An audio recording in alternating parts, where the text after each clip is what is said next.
여러분 반갑습니다. 대원교회 온라인 제자훈련 예수님의 사람, 오늘 이제 5번째 시간입니다. 1단원 마지막 시간이고요. 오늘 우리가 함께 나눌 주제는 축복의 확신입니다. 5주 정도 5과 저희들이 이 십자가의 능력에 관한 말씀들을 쭉 함께 나눴습니다. 첫 번째로 십자가의 능력이 무엇인가 라는 질문부터 죄를 깨닫게 하는 그 십자가의 능력에 대해서, 또 우리가 십자가의 능력을 경험하면 다른 사람을 정죄할 자격이 없음을 깨닫게 되는 것, 그리고 십자가의 능력을 통해서 우리에게 하나님의 은혜가 믿어지는 것에 관한 말씀들까지 함께 나눴고요. 오늘은 이제 그 십자가의 능력을 통해서 우리가 하나님의 사랑을 확신하고 또 확증하는 그런 삶을 살아가게 되는 것임을 다시 한번 이 말씀을 중심으로 함께 나눠보려고 합니다. 주된 말씀은 로마서 5장 8절 말씀이에요. 어떤 말씀입니까? 여러분 잘 알고 계시는 말씀이죠. 우리가 아직 죄인 되었을 때에 그리스도께서 우리를 위하여 죽으심으로, 중요한 부분은 이제 이 부분입니다. 어떤 부분입니까? 하나님께서 우리에 대한 자기의 사랑을 확증하셨느니라. 그 말씀이죠.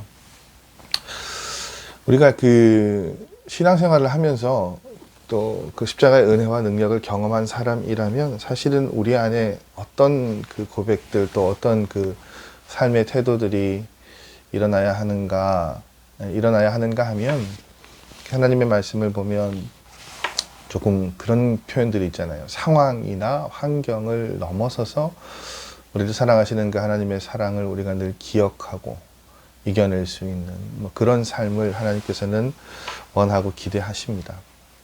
그래서 제가 이제 개인적으로 좋아하는 그 책 제목 가운데요.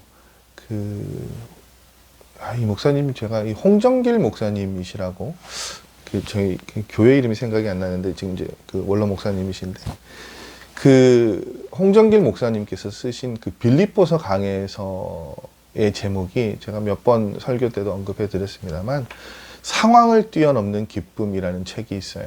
그러니까 빌립보서 자체가 이제 기쁨에 관한 말씀들이, 또 기뻐하라라고 하는 말씀들이 계속 그 주된 내용으로 이어지는 것을 볼 수 있는데, 이제 그 빌립보 교회가 처한 현실이나 상황과는 별개로 빌립보 교인들의 그 기쁨에 관한 이야기들이 빌립보서에는 나와 있죠. 그게 이제 믿음 생활하고 있는, 또 신앙 생활을 하는 우리들이 지녀야 할 그런 삶의 모습이지 않을까, 그런 생각이 듭니다.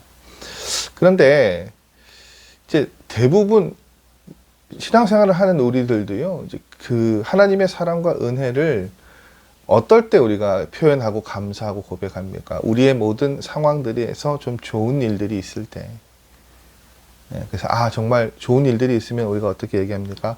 하나님 정말 나를 사랑하시는구나. 그러니까 예를 들어서 자녀가 좋은 대학에 합격하고, 길이 열리고, 직장에서 뭔가 일들이 잘 되고, 이제 그런 상황들이 주어지면 하나님의 은혜다, 하나님의 사랑이 정말로 나를 향해 있구나, 그렇게 이제 우리가 표현을 합니다. 맞아요, 여러분. 그것도 역시 당연히 하나님의 사랑하심과 은혜, 또 돌보심의 결과물들로 우리에게 주어지는 거예요. 그런데 이제 문제는 뭐냐? 그렇게 지나가다가 어려운 일들이 생기면 이제 어떤 반응들이 일어납니까? 그 하나님의 사랑에 대한 확신이 흔들리기 시작하죠. 그래서 하나님이 왜 이러실까? 혹은 하나님이 계시긴 하나? 일하시나? 나를 사랑하시나? 이제 이런 고민들이 일어납니다. 그런 고민들이 상황에 따라서, 상황의 그 변화에 따라서 일어나는 것이 참 그 안타까운 현실인 것 같아요. 그래서 텍스트는 그런 삶을 어떻게 해요? 십자가의 능력으로 예수님을 믿는 삶이 아니라는 거죠. 그러니까 이제 그 말씀에 비춰놓고 보면 오늘 이 로마서 말씀이 우리에게 도전해주는 바가 참 큽니다. 왜냐하면 보세요. 하나님의 사랑은 환경을 통해서 그때그때 확인할 수 있는 게 아니라 뭐라고요? 이미 우리를 향해 확실하게 증거되어진 말씀, 진리라고요. 그게 오늘 로마서 5장 8절 말씀의 뒷부분에 나오는 말씀이잖아요. 하나님께서 우리에 대한 자기의 사랑을 확증하셨다고요. 무엇을 통해서요? 십자가의 그 사랑을 통해서. 5장 8절의 말씀이 완벽하게 그것들을 우리에게 증명해주고 증언해주는 말씀이죠. 우리가 아직 죄인 되었을 때에 그리스도께서 우리를 위해 죽으심으로, 결국 그 우리를 위해 죽으셨다는 건 무엇입니까? 십자가에 달려 돌아가셨다는 거잖아요. 그 십자가 사랑으로 무엇이라고요? 우리를 향한 하나님의 사랑이 확실하게 증거되었다라고요.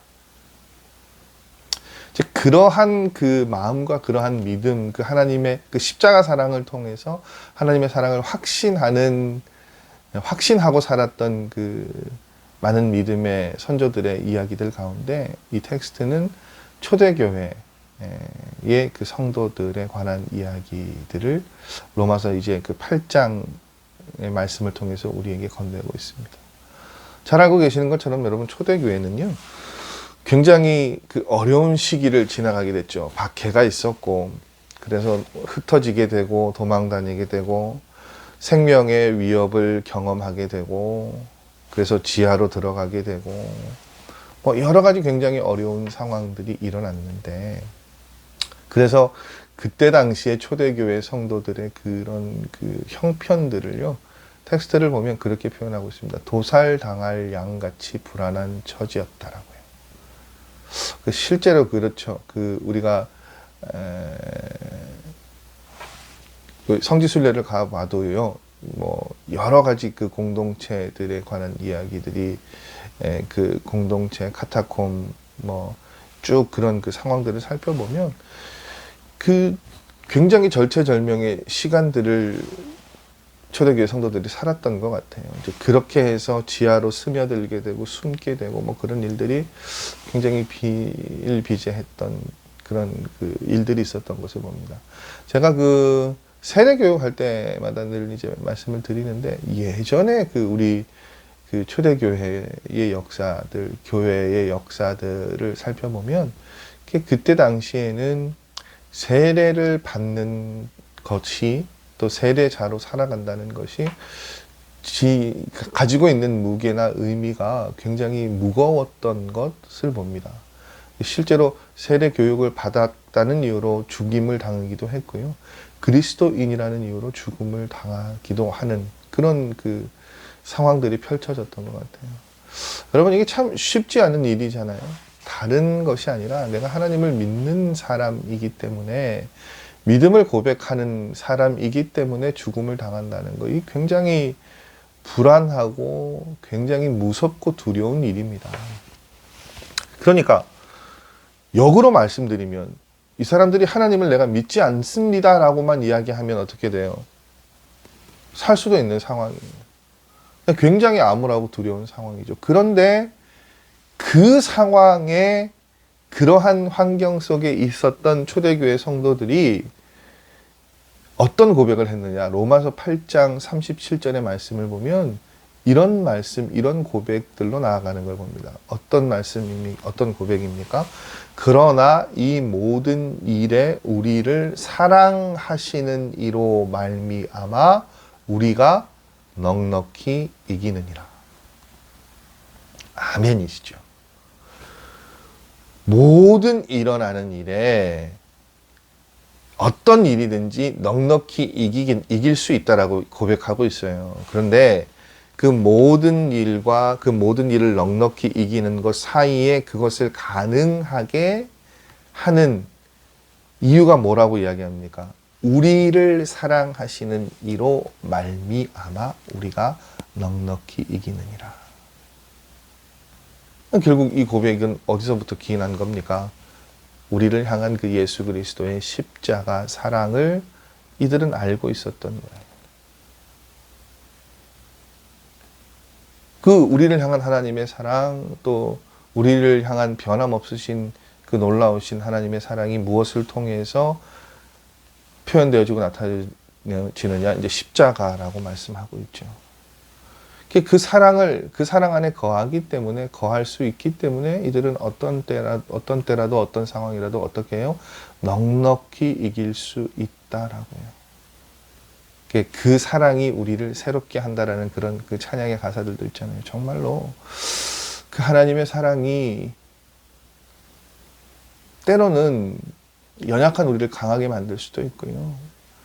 낙심하고 있는 우리를 새로 일으켜 세우는 힘이 되기도 하고요. 정말로 모든 것이 다 끊어지고 무너진 것 같이 한없이 무기력한 그런 삶의 순간을 지나가도 그 십자가의 사랑이 우리를 다시금 회복시키는 힘이 되고요. 그 초대교회 성도들의 고백에는 그러한 내용들이 담겨져 있는 것 같아요. 그러한 그 하나님의 사랑을 우리가 잘 알고 있는 누가복음 15장의 그 탕자의 이야기를 통해서 우리가 다시 한번 확인할 수 있는 것 같습니다. 누가복음 15장에 나오는 탕자 이야기.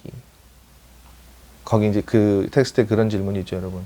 누가복음 15장에 나오는 아버지의 사랑은 어떤 사랑입니까? 여러분, 이 아버지의 사랑, 아들을 기다리는 이 아버지의 사랑, 어떤 사랑입니까? 아들을 용서하고 용납하고 기다리는 사랑이죠.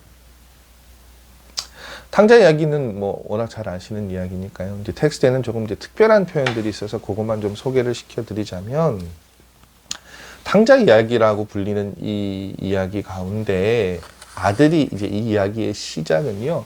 아들이 자신의 재산을 이제 자신에게 돌아올 유산을 아버지에게 달라고 해서 받아 나가는 것으로 이 이야기의 이야기는 시작이 됩니다. 그런데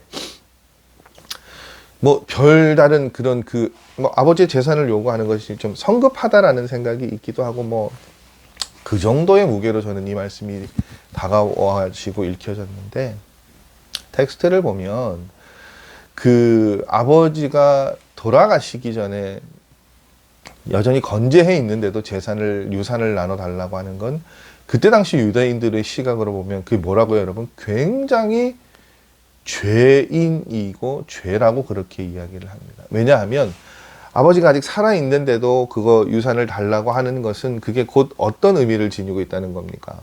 아버지가 빨리 죽기를 바라는 마음이에요.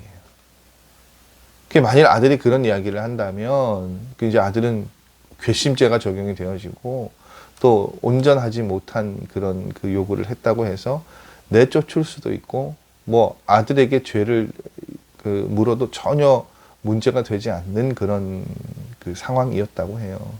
근데 이제 말씀 속에 이 탕자의 아버지는 순순하게 내어주죠. 이유가 왜 그랬을까요, 여러분? 왜 죄악된 것이고 잘못된 행동을 했는데도 아버지는 아들의 요구를 들어주었을까요? 이걸 들어주지 않으면 아들이 자신의 품을 영원히 떠날 것 같거든요. 영영 자신의 아들을 잊어버릴 것 같으니까 아버지는 결국은 자신의 재산을 그 아들에게 나누어 줍니다.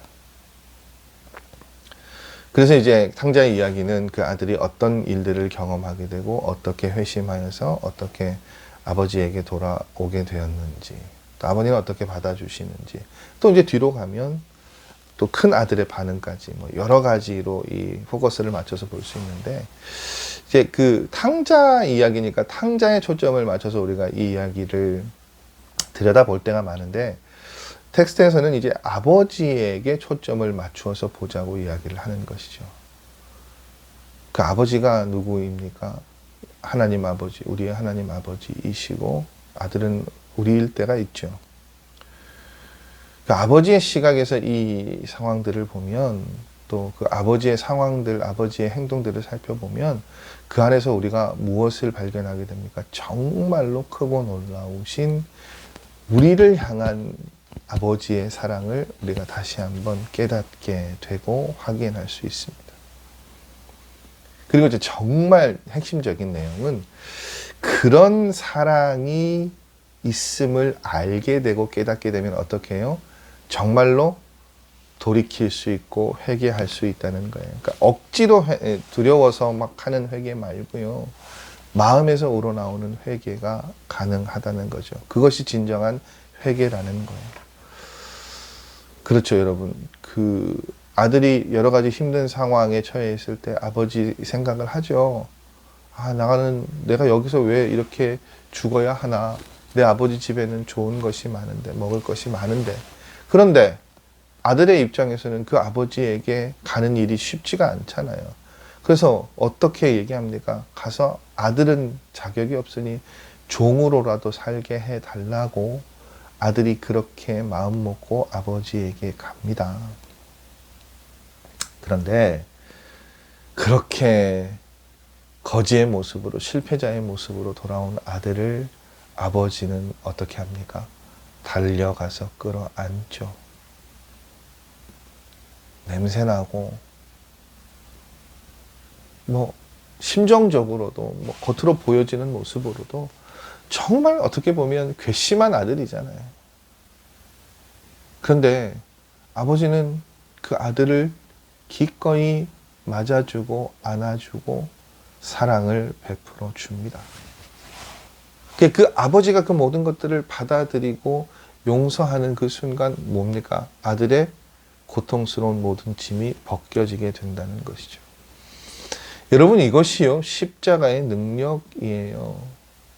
여러분, 십자가의 능력 가운데 저는 이것이 가장 개인적으로는 마음에 와닿는 것 같더라고요. 뭔가 하면 십자가의 능력이 우리에게 무엇을 깨닫게 해줍니까? 우리를 향한 하나님의 사랑이요.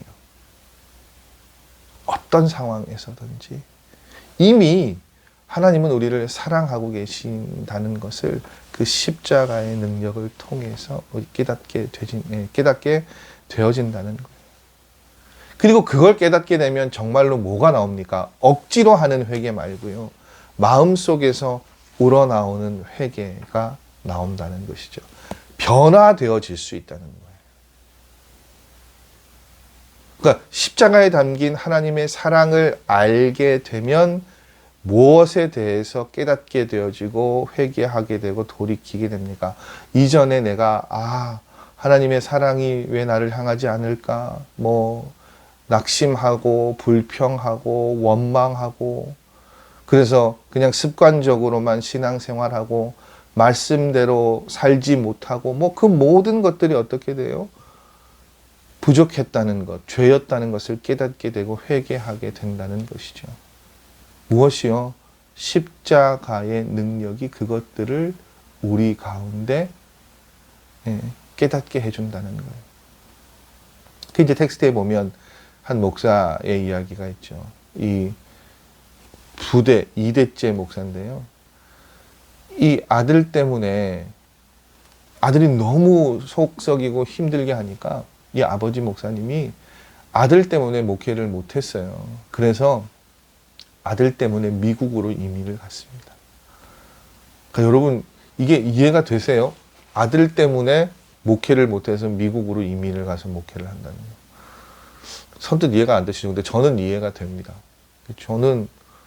제가 늘 말씀드립니다만, 제가 목사 아들인데 그리 대단한 속을 썩였겠습니까? 근데 저희 아버님께서는요, 제가 생각해보면 저희 아버님도 지금 생각해보면 목사가 처음이시고 목사로서 아들을 키우는 것도 목사인 아버지가 아들을 키우는 것도 처음이시고 그래서 좀 서툴르셨던 것 같아요. 그래서 이제 저희 아버님이 저에게 늘 하시던 얘기, 그거 지금 생각해보면 협박이거든요. 그건 뭐냐면, 야, 나는 너 때문에 목회 못하겠다. 이런 말씀하세요. 근데 그 이유가 뭐냐? 그런 거죠. 예를 들어서 제가 저희 아내가 들으면 안 될 텐데, 제가 만일 중고등부 때 교회에서 이렇게 동기를 이렇게 교제를 했어요. 그 아버님께서는 여자친구를 교회에서 사귀는 게 그때 1980년대, 90년대 이러니까 도저히 용납도 안 되시고 마음에도 안 드시는 거예요. 그러니까 그때 하시는 말씀이 뭐냐? 너 그 친구 사귀지 마라. 저는 이해가 안 되는, 왜 그래요? 그냥 사귈 수도 있는 건데요. 같이 교회에서 있고 밥 먹고 영화 보고 고등학생이 그거 말고 뭘 더 하겠습니까? 근데 아버지가 안 된다. 너 계속 그러면 나 부끄러워서 너 목회를 그만둬야 되겠다. 아니, 제가 무슨 결혼을 하겠다는 것도 아니었잖아요. 그냥 잠깐 여자친구를 사귀는 건데 그게 아버지의 목회와 치환할 만한 일이 됩니까? 그거 아니잖아요. 근데 그렇게 말씀을 하신단 말이에요. 그러니까 모든 일에 그렇게 얘기를 하셨어요. 그럼 저는 정말 죄인 아닌 죄인이 된 거죠. 여기 텍스트에 나와 있는 억지로 하는 회개가 그런 거예요. 이 텍스트 속에 나오는 그 목사님의 이야기도 마찬가지죠. 아들이 너무 얼마나 방탕하게 지냈으면 미국으로 이민을 가려고 했겠습니까? 미국으로 이민을 갔는데도 이 아들이 정신을 차리느냐? 아닌 거예요. 여전히 정신 차리지 못하고 방황하면서 방탕하면서 살죠. 어느 날도 이제 술에 취해서 이 아들이 들어서 널브러져 자고 있는데 뜨거운 게 이 손등과 발에 뚝뚝 떨어지는 게 느껴졌다는 거예요. 이제 술 취한 상태에서 보니까 그게 누구였습니까? 아버지의 눈물이었죠. 눈물로 기도하고 있었습니다. 근데 그 기도의 내용, 워딩이 딱 이 내용이었어요. 뭔가 하면 하나님, 이제는 아들이 돌아오게 해 주옵소서. 제 생명을 거두어서라도 제 아들은 구하여 주옵소서. 그 아버지가 눈물을 흘리면서 술에 취한 아들을 잡고 그렇게 기도하고 계시는 거예요. 여러분, 그 기도를 들은 아들이 어떻게 됐겠습니까? 같이 울었죠. 그리고 아들 마음속에 어떤 생각이 듭니까? 잘못은 내가 했는데 아버지가 나를 대신해서 왜 죽으셔야 하나? 왜 아버지가 저렇게 기도하시나? 그 생각이 든 거예요. 그래서 아들이 어떻게 해요? 그 길로 회심하게 됐고, 그래서 이제 목회자가 되어서 이민 2세들을 위한 사역을 하는 목사로 그렇게 거듭났다고 합니다. 여러분, 십자가의 능력을 통해서 능력으로 하나님의 은혜를 누리는 사람에게는요, 이와 같은 회개의 일들이, 회심의 일들이 일어나게 됩니다. 그리고 동시에 무엇이 일어나게 됩니까? 축복의 확신을 갖게 되죠. 저는 이게 같은 거라고 봐요. 그러니까 한 흐름이라고 봐요. 별개가 아니라 십자가의 사랑을 확실하게 경험하고 그것을 십자가의 능력을 믿는 사람에게는 돌이킴과 회심과 회개의 고백들이 말로 그치는 것이 아니라 삶으로 그러한 모습들이 일어나게 되고, 그렇게 살아가게 되면, 그렇게 회심하게 되면, 아, 나는 하나님의 은혜가 나를 언제나 향해 있구나. 나는 그런 존재이구나. 하나님의 은혜가 늘 나를 향해 있구나. 그런 생각, 그런 믿음에까지 삶의 자리가 이어지는 것이 한 흐름이라는 것을 말씀은 계속해서 우리에게 이야기해 주고 있는 것 같습니다. 그리고 정말 그렇게 좀 변할 수 있는 저와 여러분이 되었으면 좋겠어요. 우리가 하나님의 사랑을 받고 있는 사람이라면 정말로 우리의 삶의 모습이 지금처럼 그렇게 낙심하거나 원망하거나 그렇게 살아가고 있는 것이 아니라, 아, 나는 하나님의 사랑을 받는 존재이구나. 그것들을 깨닫고 또 알 수 있는 그런 삶의 모습으로 우리가 변화되어질 수 있는 은혜들이 있었으면 좋겠습니다. 그것을 가능하게 하는 것이 무엇이라고요? 여러분, 그 십자가의 사랑을 믿는 믿음이라고요. 그리고 그 믿음이 정말로 그 십자가를 통해서 우리에게 그 전해오는 사랑과 그 믿음이 참 대단하고 기적적인 일이라는 것을 우리는 다시 한번 이 과정을 통해서 확인할 수 있는 것 같아요. 텍스트에 소개되어진 그 유기성 목사님의 장모님의 이야기 여러분 읽어보셨죠? 간단하게 제가 요약해드리면, 유기성 목사님의 사모님도 아마 목사님의 그 자녀, 따님이셨던 것 같아요. 그런데 이 사모님의 아버님 목사님이 40대에 조금 이른 나이에 간암으로 세상을 떠나셨던 것 같아요. 이제 남편을 잃고 아내 된 사모님 이제 유 목사님의 장모님이시겠죠. 장모님이 얼마나 힘드셨겠습니까? 일단은 너무 갑작스럽게 남편을 보내야 했고요. 또 3남매가 있었는데, 4남매가 있었는데 너무 막막한 상황이죠. 누구 하나 제대로 완벽하게, 완전하게, 온전하게 성장하지도 않았고, 학업 중에 있는 또 딸들, 자녀들이 있으니까 너무 막막한 거예요. 사택은 또 어떻게 합니까? 비워줘야 되죠. 그런 상황, 어떻게 해야 될지를 모르는 그런 상황, 그래서 두려움, 걱정이 많은 그때, 이게 안타까운 일이긴 한데요. 또 교회 입장에서는 또 그럴 수밖에 없겠죠. 재정을 담당하시는 장로님이 찾아오셔서 사모님께 봉투를 하나 건넵니다. 그러면서 뭐라고 말씀하십니까? 사모님, 여기 사례비도 있고, 사제비하고, 퇴직금하고, 장례 때 들어온 조의금 모아서 이렇게 드립니다. 그리고 나서 장로님도 참 아마 어렵게 말씀하셨을 거예요. 뭐라고 말씀하십니까? 이것이 교회에서 드리는 마지막 생활비입니다. 그걸 놓고 가셨어요. 그러니까 이 장모님, 사모님의 입장에서는 얼마나 막막한 상황이었을까요? 그래서 처음에 기도는 이렇게 하셨어요. 하나님, 어떻게 합니까? 우리 어디 가서 삽니까? 우리 아이들은 어떻게 공부시키고 어떻게 먹고 삽니까? 여러분, 저도 이제 40대니까 그 이야기를 들으면서 이렇게 이 상황에 저를 한번 저하고 저희 아이들, 저희 가족들을 대비시켜 봤어요. 그러니까 정말 막막하더라고요.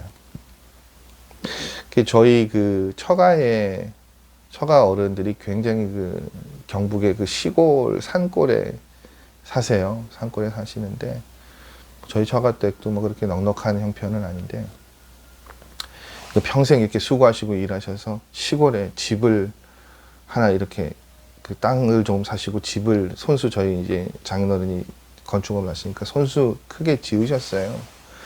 근데 저희가 결혼할 때 저희 장모님이 결혼하겠다 하고 이제 인사드리고 그 시골집에 처음 놀러 갔을 때 저희 장모님이 그걸 저희 거라고 말씀을 하시는 거예요. 그래서 이야, 저는 그때 철없는 교육전도사 때니까 이야, 이 땅 집을 우리를 주신다고 너무 마음속으로 이걸 너무, 저는 그런 걸 가져본 적이 없으니까요. 지금도 현실적으로 제 거라고 생각은 하지 않습니다. 그렇게 들뜬 생각이 있었는데 그걸 저희 거라고 말씀하신 이유가 거기 있더라고요. 뭔가 하면 저희 어머님께서도 신앙생활을 이제 쭉 얼마 전에 이제 권사 은퇴를 하셨지만 쭉 저희 장모님께서도 쭉 교회 생활을 하시니까 목회자들이 이제 그런 여러 가지 어려움들을 당하시는 일들을 많이 보시잖아요. 그러니까 그 집하고 그 집을 저희 거라고 말씀하신 배경에는 그게 있으셨던 거예요. 행여나 어디 목회하러 갔다가 쫓겨나서 갈 데가 없으면 어디 짐이라도 놔둬야 될 때가 있지 않냐. 그 생각으로 그 집을 저희 거라고 말씀을 하신 거예요. 여러분 참 그 생각이나 그 말씀이 참 감사하죠. 감사한데 한편으로는 참 서글프기도 해요. 근데 또 교회 입장에서는 어떻게 하겠습니까? 무작정 그렇게 다 떠안을 수는 없잖아요. 그러니까 이제 교회에서는 당연히 그렇게 반응했고 사모님 입장에서는 그러한 이야기를 들으니 얼마나 황망하셨겠습니까? 그러니 이런 기도가 나오죠. 근데 그렇게 기도하시다가 밤새 기도하시다가 동틀 무렵에 어떤 생각이 드셨냐면 이런 생각이 드셨대요. 뭔가 하나님이 남편을 불러 가셨을 때는 그 가운데도 분명히 뭐라고요? 하나님의 뜻이 있으셨을 것이다. 그래서 우리 가족이 먹고 사는 것, 입는 것, 우리 아이들 공부하는 것, 하나님께서 다 하나님의 뜻에 따라 모든 일들이 이루어졌으니 하나님께서 책임져 주시지 않겠냐. 그러니 내가 걱정할 필요가 무엇이 있을까. 그 마음이 일더라는 거예요. 그리고 나서 이 유목사님의 장모님의 기도가 이렇게 바뀌었죠. 어떻게 바뀌었습니까? 하나님 감사합니다. 하나님이 다 책임져 주신다니 감사합니다. 먹을 것도 공부시킬 것도 다 마련해 주실 테니 너무너무 감사합니다. 저는 걱정하지 않겠습니다.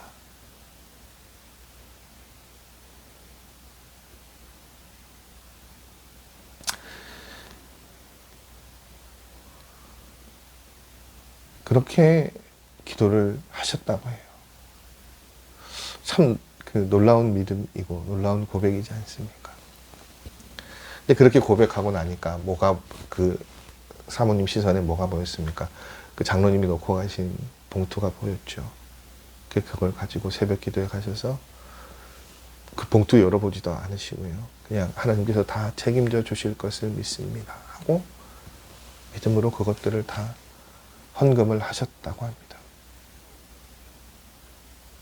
이제 그 이야기를 들으시고 유목사님이 그런 생각이 들었다고 하시더라고요. 믿음은 그 자체가 기적이다. 근데 여러분 그 믿음이 어디서 왔습니까? 십자가에서 왔어요. 십자가 상에서 이미 확인되어지고 증거되어진 하나님의 사랑을 믿는 사람이면 어떻게 해요? 믿는 사람은 어떠한 일을 만나더라도 어떻게 반응할 수 있습니까?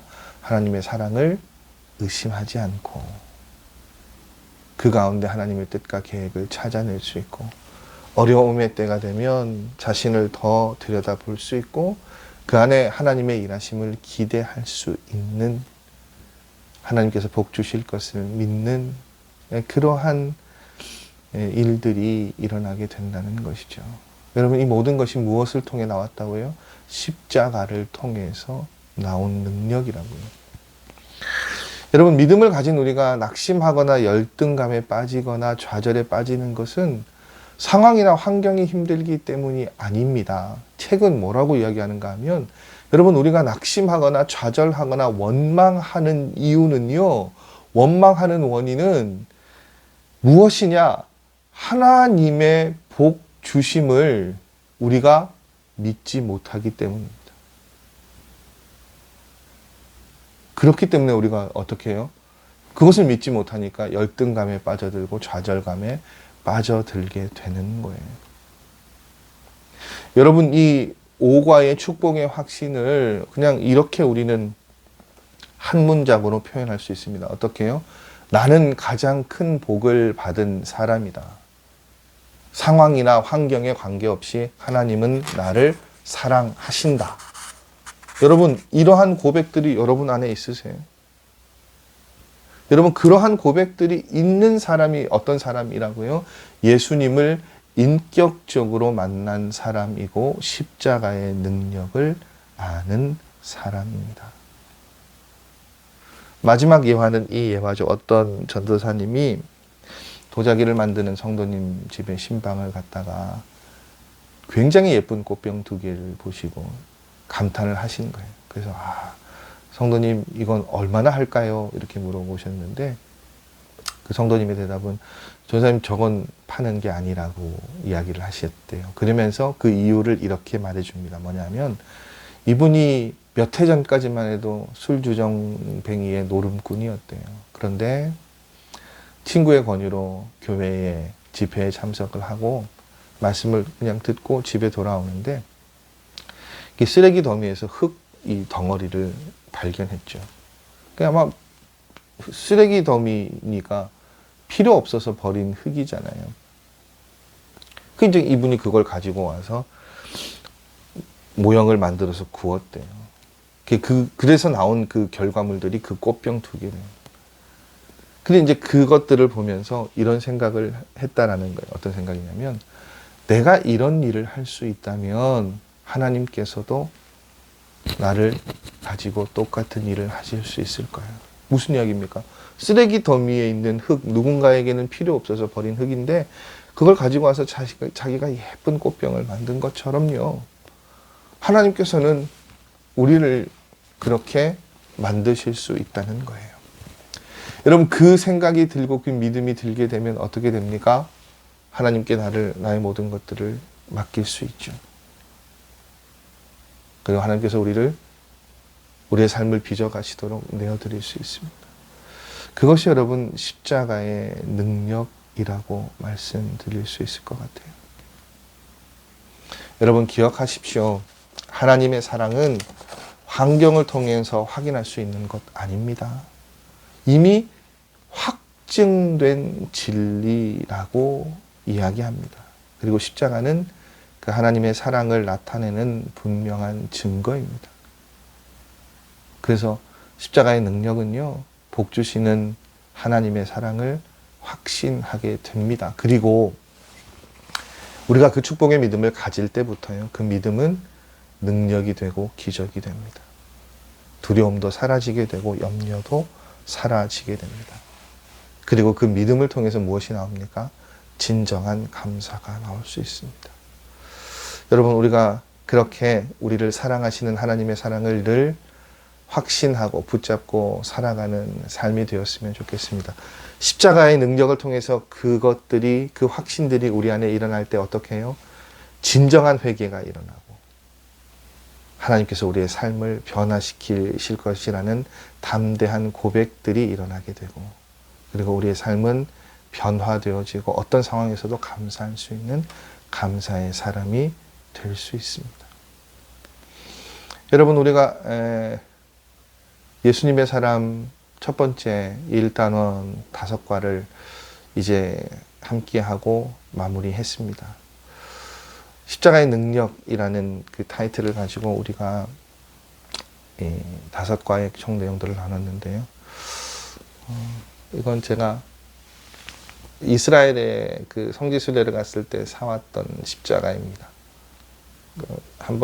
예전에도 제가 한번 설교 시간에 이렇게 들고 가서 보여드린 적이 있는데, 이게 이제 기도 십자가라고 하더라고요. 이렇게 딱 기도할 때마다 이렇게 손을 잡고 기도하는 건데, 사실은 여러분 그냥 놓고 보면 평범한 나무잖아요. 그냥 나무예요. 예수님 당시에 이스라엘 사람들에게 십자가는 그저 사형을 집행하는 아주 무서운 도구에 지나지 않았습니다. 그러나 그 안에 담겨져 있는 예수님의 사랑, 또 우리를 향한 그 사랑, 그것들이 우리를 변하게 하는, 새롭게 하는 능력이 있다는 것을 우리가 다시 한번 이 5과의 말씀을 통해서 깨달을 수 있었습니다. 일단은 마치면서요, 여러분 2가지를 우리가 좀 할 수 있었으면 좋겠어요. 뭔가 하면 첫 번째는 여러분 우리 마음 가운데 사실 알게 모르게 우리가 아직도 해결하지 못하고 있는 죄악된 모습들이 있잖아요.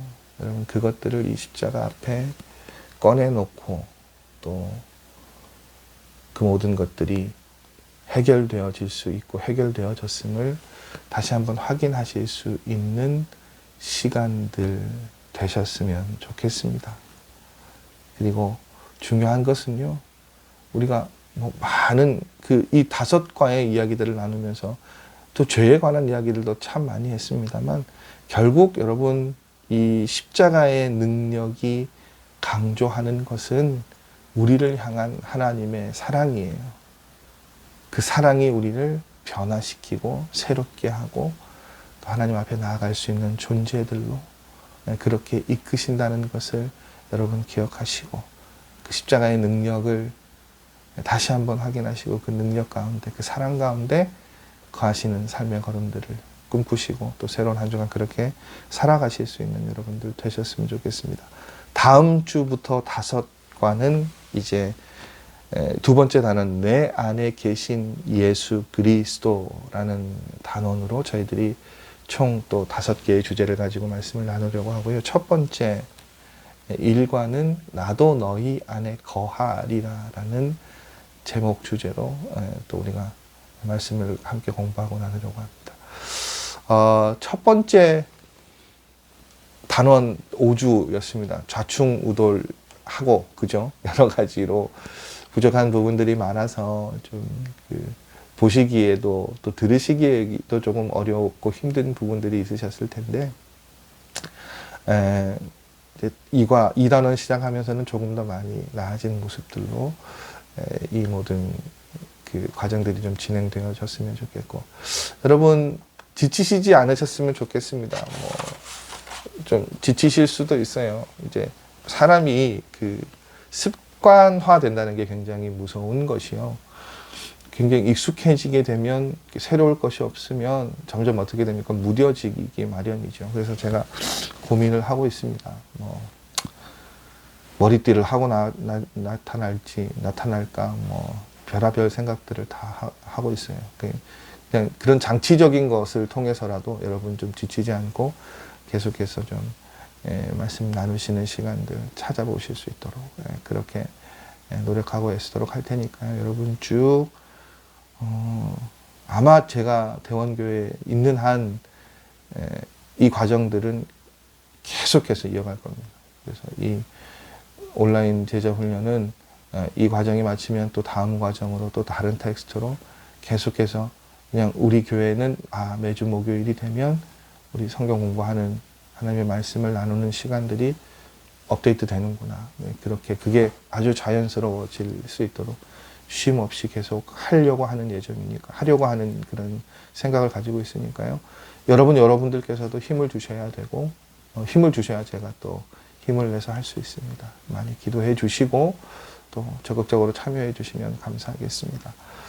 모토를 지난주부터 제가 정했습니다. 여러분, 이 오늘 나눈 말씀들을 통해서 우리가 새로운 한 주간 예수님의 사람으로 한 뼘 더 성장하실 수 있는 시간들이 되셨으면 좋겠습니다.